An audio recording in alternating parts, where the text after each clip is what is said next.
Hey, my name's Joel, and in this video, I've got a cool one for you. Today, we're gonna be unboxing and taking a look at this Vevor handheld thermal camera. Now, this can come in handy in a lot of different places, whether you're outside and looking for something in the dark that has a heat signature, like maybe Bigfoot, just me, okay. Or if you're doing some home repairs or any kind of automotive work, you can see where you're losing heat or where cold is coming in. These are really handy, and I think this Vevor version has a lot of cool features to it. So we're gonna go ahead and unbox this together. I'll tell you what I think of this, and I'll give you my honest opinion, and we'll try it out. We'll take it outside and try it out and see how it works. So right up top, as we unbox things here, we've got our calibration certificate, good to know, and we've got our instructions, along with just some basic packaging. Then we have the unit itself, nice handheld unit, good size. We'll set that aside for just a second, see what else we have in here. Yes, we have a little 32 gigabyte micro SD card that'll go inside the unit, and you can actually record everything you see on the screen and save for later. That, to me, that's the seller. So if you do catch Bigfoot, you can put this back on and show people, you can save it. Here's your USB-A to USB-C charging cable. That's important, and it's nice that it charges USB-C, and I'm guessing this is some sort of case here, just all rolled up. Oh yeah, some kind of bag that goes with it.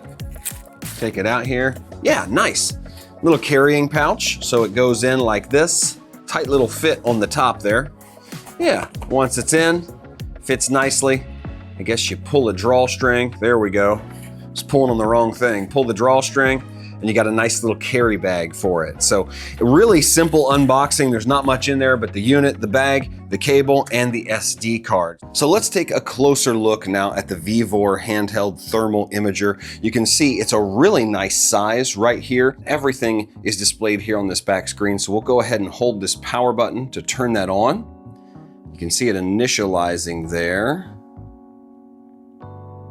Oh boy, this is super cool. We'll take this outside and do a real test of it, but you can kind of see if I place my hand in front of it, that's what you're going to get. That is a really cool heat signature. Look at my hand. And over here on the left, we have a play button. I assume that's going to show you everything you've recorded. We haven't put our SD card in yet. And then you also have a light button. Looks like maybe there is a light. Oh yeah, there's a little light on the front. Not sure if you can see that in there, but that turns on and off with that button.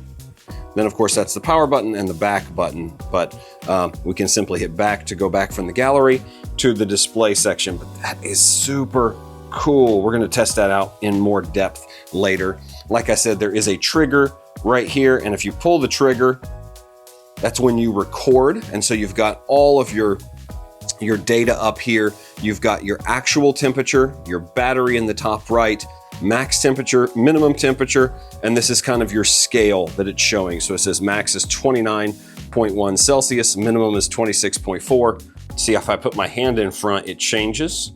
Now it says our max is 35.6 Celsius on the screen and gives us an indicator of where that is based on the chart right over here on the right. This is so cool.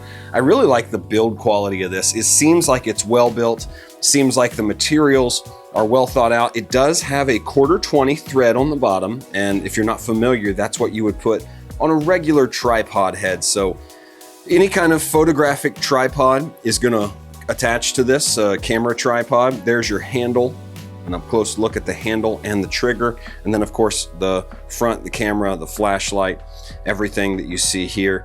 I have yet to take off the little that'll help with the clarity, but let me quickly show you where you charge the unit and where you put your SD card. This is IP65, I believe, waterproof, so everything has a gasket on it. This is where the SD card and the USB port are, right on top. It's nice that they're both in the same place, so you would use your included USB-C to plug in here, obviously USB-A on the end, and then we've got this included 32 gigabyte card. And in case you're curious, this is an up close look at the bag itself. It's not a cloth material, it's almost like vinyl. It's kind of swishy there. Pretty simple bag, but it is gonna be important. I figured out it's a lot easier to get this in if you put the handle in first and then the head just kind of slides in there. It's a little bit of a tight fit, but not too bad. This is a good way to keep your thermal imager from getting scratched. Enough room for the imager itself and the USB cable that comes along with it. All right, so there is the USB-C and the SD card slot, micro SD card. Here's the card they provided. Simply stick that in here, push it down, and it locks in there. If you want it out, you just press the card again, it comes out, you pull it. But we're gonna lock it in, put our gasket back in there. So real quickly, I'll take you through the settings on here. All you do is press this center button here. It's kind of a navigation wheel, and it'll take you to these three options here on the bottom. You have measurement, you have palette, where you can change the colors, and then you have settings. If you click into settings, you've got all sorts of different things here, from your settings alert to your temperature scale. I changed mine, not temperature scale, but I changed my actual units from Celsius to Fahrenheit since I'm in the US. And then I also turned on photo settings. I turned on auto save. So anytime I pull the trigger now, it's gonna auto save the picture that I take. So if I clear out of here, clear out again, go back to my imager here, put my hand in front. I've got it there, you can see. I'm gonna pull my trigger, take a picture, see it captures it and it shows it to me. And if I hit play, you'll see, there's the picture I just took of my hand. So you wanna make sure that auto capture is on for some reason. That's what makes this take a picture. So really cool. You can capture all the creepy things you see inside of this thermal imager. So now let's take it outside and test it out in the pitch dark, where you can't see anything, but you certainly can see the thermal image of something. Hey, real quick, if you're enjoying my video review of this product, then give me a thumbs up. That really does help. All right, so we are in the backyard right now. It's about 11 o'clock at night and it is pitch dark. You can kind of see a little bit of a heat signature from the trees in front of me, but if I go over here where there are no trees, you'll see there's nothing over here. I stick my hand in front, you'll see that everything changes relative to the temperature of my hand. So I'm gonna have one of my sons run across in front of the screen so you can see how it picks up a human body in the dark. But again, it is pitch dark right now. We've got the thermal imager right in front of me, and we'll see what this looks like. All right, there you will see. Wave.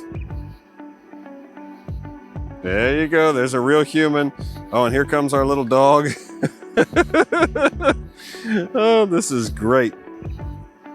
Oh, there goes Bigfoot right there and his trusty little dog. All right, one more time. There is my son right there in front. Wave, there we go. Take away the thermal imager. There is nothing. It is pitch black out here, but he is right there with our little dog. And if I pull the trigger, we get a picture of them saved into the stills library that I can reference later. Even at a distance, he is probably about 12 feet away right now.